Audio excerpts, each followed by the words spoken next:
Alors, les anniversaires aujourd'hui de ce 15 août, ce 16, pardon, Sarah Jeanne Labrosse, actrice et animatrice québécoise qui a joué entre autres dans Les Pays d'en haut et qui anime Révolution.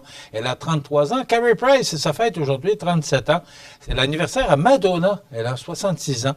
James Cameron, réalisateur scénariste, 70 ans. Marc Messier, comédien et acteur, 77 ans.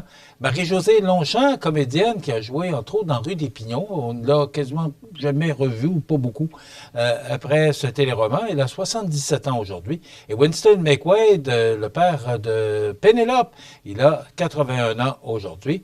Et ça fait déjà, ça fait drôle de dire que ça fait 47 ans qu'il est mort aujourd'hui.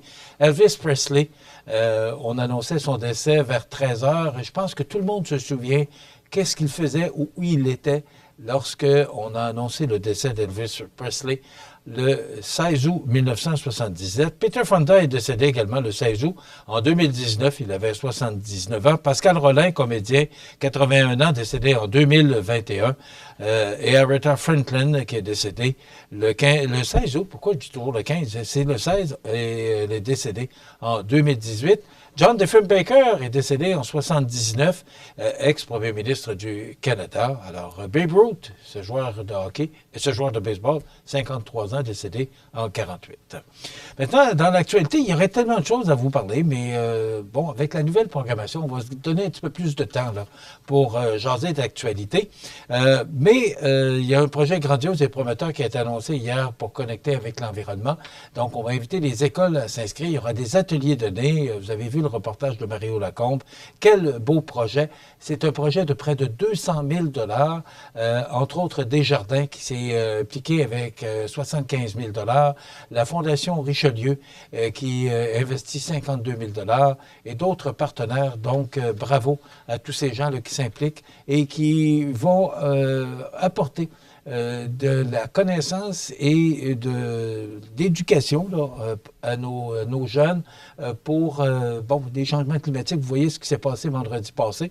Alors, on a besoin de travailler là-dessus sur les changements climatiques. Il faut commencer à conscientiser nos jeunes sur l'importance de l'environnement et aussi au niveau de l'alimentation. Donc, c'est très important comme projet. C'est avec le semoir. Donc, c'est un beau projet. On va suivre ça de près. Augmentation substantielle des droits de douane sur le bois d'œuvre.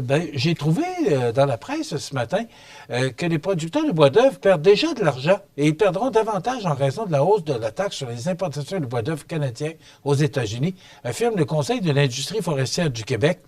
Pour les exportateurs québécois de bois d'œuvre, parce qu'on en a beaucoup dans notre région, particulièrement à Saint-Pamphile, le relèvement de la taxe survient dans une conjoncture de prix du marché continental très difficile, fait remarquer Michel Vincent à la presse.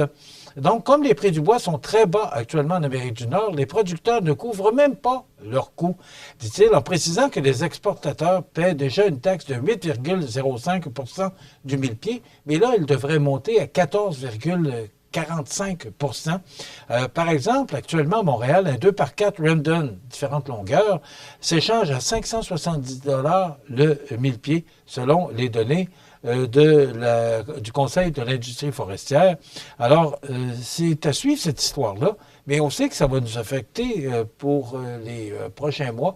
Le bois est déjà cher et aussi, il faut penser à nos producteurs, puis notre région est très affectée par ça parce qu'on a beaucoup de producteurs de bois d'œuvre, particulièrement à Saint-Pamphile. Donc, on va suivre cette situation-là. Lundi, on va recevoir Marie-Claude Bernier et Simon Côté du Semoir qui vont nous parler justement de ce projet qui a été annoncé hier. Et Normand Caron, préfet de la MRC de Lillet et maire de Saint-Jean-Port-Joli, qui viendra nous parler de différents dossiers, dont l'histoire des éoliennes dans la MRC de Lillet. Je vous souhaite un bon week-end. On se retrouve lundi.